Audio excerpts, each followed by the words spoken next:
আগে কানটা ভালো করে শুনুন, তারপর আপনার আশেপাশের দরজা জানালা সব বন্ধ করে ফেলুন। কারণ আমি শ্রেয়া আজ আপনাদের এমন এক সত্যি কথা বলতে এসেছি যা হয়তো সমাজের চোখে রীতিমতো একটা অপরাধ। কিন্তু কি করব বলুন, মন তো আর সমাজের নিয়ম মেনে চলে না। বরং মন যখন সমাজের সীমা অতিক্রম করে তখন তাকে আটকানোও অসম্ভব হয়ে দাঁড়ায়।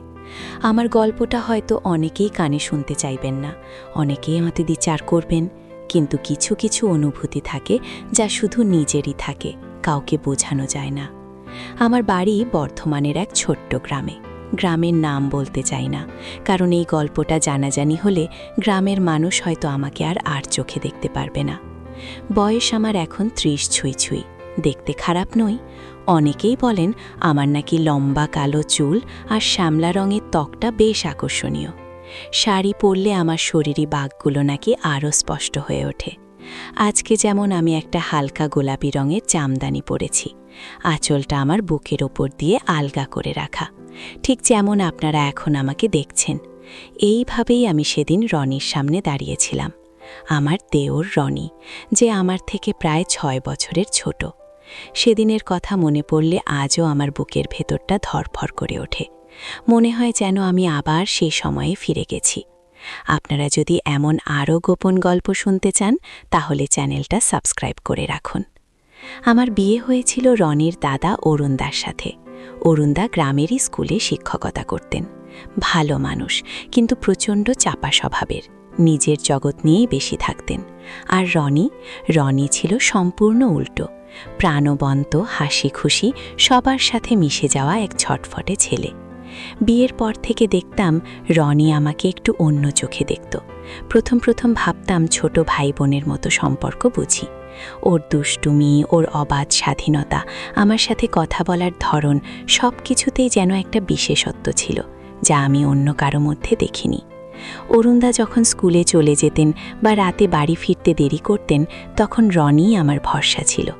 বাজার থেকে শুরু করে বাড়ির ছোটোখাটো সব কাজ সে হাসি মুখে করে দিত, আর আমি তখন ঘরের বউ হয়েও ওর ওপর একটু একটু করে নির্ভরশীল হয়ে পড়ছিলাম। আমাদের বাড়ির পেছনের দিকে একটা ছোট পুকুর ছিল। দুপুরে যখন প্রচণ্ড গরম পড়ত তখন আমি সেই পুকুরে স্নান করতে যেতাম। বাড়ির ভেতরে টিউবওয়েল থাকলেও পুকুরের ঠান্ডা জলে ডুব দিতে ভালো লাগত। একদিন দুপুরে আমি পুকুরে স্নান করছি। অন্য দিনের মতো সেদিনও ভেবেছিলাম রনি হয়তো মাঠে গেছে বা বন্ধুদের সাথে আড্ডা মারছে, কিন্তু সেদিন হঠাৎ করেই সে পুকুর ঘাটে চলে এলো। আমি ভিজে শাড়িতে জলে ডুব দিচ্ছিলাম, শরীর থেকে জল ফোঁটা ফোঁটা করে ঝরে পড়ছিল। আমাকে দেখে রনি যেন থমকে দাঁড়িয়ে গেল। ওর চোখে একটা অদ্ভুত ঘোর দেখলাম। সেই প্রথম আমি ওর চোখে এমন এক দৃষ্টি দেখলাম যা আর কোনোদিন ভুলতে পারিনি। ও আমার দিকে তাকিয়েছিল। আমি ঘোমটা টানার চেষ্টা করছিলাম, কিন্তু ভেজা শাড়িতে সেটা আরও কঠিন হয়ে পড়েছিল। ওর নীরবতা আর চোখের গভীর দৃষ্টি আমাকে যেন গ্রাস করে নিচ্ছিল। সেদিনের পর থেকে আমার মনে এক অদ্ভুত অস্থিরতা শুরু হলো। রনি এরপর আরও ঘনিষ্ঠ হতে শুরু করল। বাড়ির ছোটোখাটো কাজে অজুহাত খুঁজে আমার কাছাকাছি আসত। মাঝে মাঝে আমার গায়ে হাত লেগে যেত ওর, কিন্তু সেটা এতটাই হালকা আর ক্ষণিকের জন্য হতো যে প্রতিবাদ করারও সুযোগ পেতাম না। কিন্তু সেই স্পর্শগুলো আমার ভেতরে এক শিহরণ জাগাত। আমার মন তখন ২ ভাগে বিভক্ত হয়ে গিয়েছিল। একদিকে আমার স্বামী, আমার সংসার, সমাজের নিয়ম, আর অন্যদিকে রনির আকর্ষণ, যা আমাকে যেন এক অদৃশ্য জালে বেঁধে ফেলছিল। এক সন্ধ্যায় আমাদের গ্রামে কারেন্ট চলে গেল। তখন ছিল বর্ষাকাল, বাইরে ঝিরিঝিরি বৃষ্টি পড়ছিল। অরুণদা তখনও বাড়ি ফেরেননি। আমি রান্নাঘরে কেরোসিনের প্রদীপ জ্বালিয়ে রাতের খাবার তৈরি করছিলাম। হঠাৎ রনি রান্নাঘরে এসে দাঁড়ালো, হাতে একটা হারিকেন। তার আলোয় ওর মুখটা আরও রহস্যময় লাগছিল। আমি তখন রুটি বানাচ্ছিলাম। ও চুপচাপ আমার পাশে এসে দাঁড়ালো। সেই প্রথমবার ওর নিঃশ্বাস আমার ঘাড়ের কাছে অনুভব করলাম। আমার হাত কাঁপছিল, রুটি পুড়ে যাচ্ছিল। আমি কিছু বলতে পারছিলাম না। ও ফিসফিস করে বলল, ভাবি, ভয় লাগছে? আমি কোনো উত্তর দিতে পারিনি, শুধু মাথা নেড়ে না বললাম। ও আমার আরও কাছে এসে দাঁড়ালো। ওর গায়ের গন্ধ, ওর উষ্ণতা আমাকে যেন অবশ করে দিচ্ছিল। আমি অনুভব করতে পারছিলাম ওর হাতের আঙ্গুলগুলো আমার পিঠের কাছে চলে আসছে। আমার শাড়ির আঁচলটা আলগা হয়ে গিয়েছিল। আমি চোখ বন্ধ করে ফেললাম। মনে হচ্ছিল আমি যেন এক নিষিদ্ধ জগতে প্রবেশ করছি, যেখান থেকে ফিরে আসার কোনো পথ নেই। ও আমার পিঠে হালকা করে হাত রাখল।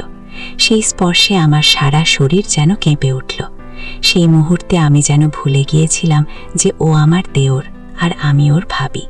আমাদের সম্পর্ক যে সমাজের চোখে নিষিদ্ধ, সেই বোধটা সেই মুহূর্তে কাজ করছিল না। আমি ধীরে ধীরে ওর দিকে ফিরলাম। হারিকেনের আলোয় ওর চোখ দুটি যেন জ্বলজ্বল করছিল। ও ধীরে ধীরে আমার হাত ধরল। ওর হাতের স্পর্শে আমার হাত যেন জমে গিয়েছিল। সেই মুহূর্তে আমি শুধু একটা কথাই মনে মনে ভাবছিলাম, এ কি হচ্ছে আমার সাথে? আমি কি ভুল করছি? কিন্তু আমার মন তখন কোনো যুক্তি শুনতে রাজি ছিল না। এরপর থেকে আমাদের লুকানো সম্পর্ক আরও গভীর হতে লাগলো। রনি আরও সাহস দেখাতে শুরু করলো। রাতের বেলা যখন সবাই ঘুমিয়ে পড়ত, ও মাঝে মধ্যে আমার ঘরের দরজায় টোকা দিত। প্রথম দিকে আমি দরজা খুলতাম না, ভয় পেতাম। কিন্তু ওর নাছোড়বান্দা স্বভাব আর আমার মনের দুর্বলতা আমাকে ক্রমশ টেনে নিয়ে যাচ্ছিল ওর দিকে। একদিন রাতে আবার যখন টোকা দিল, আমি আর নিজেকে আটকাতে পারলাম না। দরজাটা খুলতেই ও ঘরে ঢুকে পড়ল। বাইরে তখন মৃদু চাঁদের আলো, আমাদের ঘরে কোনো আলো ছিল না। ও আমার কাছে এসে দাঁড়ালো, কোনো কথা না বলে আমাকে জড়িয়ে ধরল। ওর উষ্ণ আলিঙ্গন, ওর ঠোঁটের স্পর্শ আমার সমস্ত প্রতিরোধ ভেঙে দিয়েছিল। আমি যেন এক নতুন জগতের সন্ধান পেয়েছিলাম, যেখানে শুধু আমি আর রনি আর আমাদের লুকানো আবেগ। কিন্তু এই সম্পর্কটা আমার ভেতরে এক গভীর অপরাধবোধ তৈরি করছিল। আমি নিজের সাথেই যুদ্ধ করছিলাম প্রতিদিন। একদিকে আমার স্বামী, যে আমাকে ভালোবাসত, বিশ্বাস করত। অন্যদিকে রনি, যার প্রতি আমার এক অজানা আকর্ষণ আমাকে প্রতিনিয়ত টানছিল। রনির আচরণে একরকম জেদ ছিল। সে জানত যে আমি ওকে বারণ করতে পারবো না। ও আমার মানসিক দুর্বলতার সুযোগ নিত। আমাকে নানাভাবে বুঝিয়ে দিত যে এই গোপন সম্পর্কটা শুধু আমাদের দুজনের মধ্যেই সীমাবদ্ধ থাকবে, কেউ জানতে পারবে না। ওর কথাগুলো যেন এক নেশার মতো কাজ করত। আমি জানতাম আমি ভুল করছি। সমাজের চোখে আমি একজন পতিতা, একজন বিশ্বাসঘাতক। কিন্তু আমি নিজেকে থামাতে পারছিলাম না। রনির প্রতি আমার অনুভূতিগুলো এতটাই তীব্র ছিল যে আমি যেন নিজের ওপর নিয়ন্ত্রণ হারিয়ে ফেলেছিলাম। একদিন বিকেলে অরুণদা বাইরে ছিলেন। আমি ছাদে কাপড় শুকাতে গিয়েছিলাম। রনিও সেই সময় ছাদে এলো।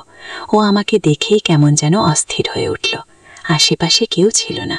ও আমার হাত ধরল। আমি ছাড়ানোর চেষ্টা করলাম, কিন্তু ও আরও শক্ত করে ধরল। ওর চোখ দেখে আমার বুক কেঁপে উঠল। ও কিছু বলতে চাইছিল, কিন্তু বলতে পারছিল না। ওর চোখে এক অদ্ভুত আকুতি ছিল। সেদিন আমি অনুভব করলাম যে এই সম্পর্কটা আর শুধু আমার ব্যক্তিগত আবেগ নয়, এটা রনিরও জীবনের একটা অংশ হয়ে গেছে।